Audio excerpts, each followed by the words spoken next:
બેંગલુરુમાં નાસભાગની ઘટના બાદ અનેક પરિવારો શોકમાં ગરકાવ છે। સંતાન ગુમાવનાર માતા પિતા હજુ પણ આઘાતમાં છે। દુર્ઘટનામાં મૃતક એક યુવાનના પિતાની વેદનાનો વિડીયો સામે આવ્યો છે।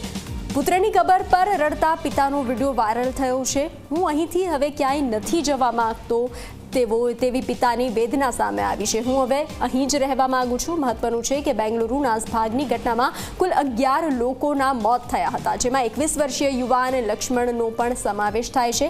ત્યારે પુત્રના મોતથી આઘાતમાં સરી પડેલા પિતા તેની કબ્ર પાસે રડતા હોય તેવા દ્રશ્યો સામે આવ્યા છે, જેમાં તેઓ રડતા રડતા કહે છે કે મારા પુત્ર સાથે કંઈ થયું એવું કોઈની સાથે ન થવું જોઈએ। મારે હવે અહીં જ રહેવું છે, હું ક્યાંય નહીં જવાનો।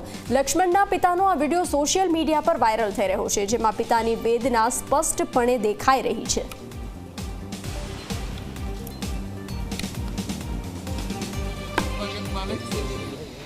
ನನ್ನ ಮಗ ಇಲ್ಲೇ ನನ್ನ ಮಗಳಿಗೋಸ್ಕರ ಮಾಡಿದಂತ ಇದು ಇಲ್ಲೇ ಅಲ್ಲ ಹಾಕಿದ್ದೀನಿ।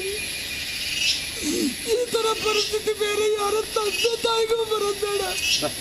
ನನ್ನ ಮಗನಿಂದ ಮಲಗಿದ್ದೀನಿ, ನನ್ನ ಮಗನ ಜೊತೆ ಮಲಗಿದ್ದೀನಿ। ನನ್ನ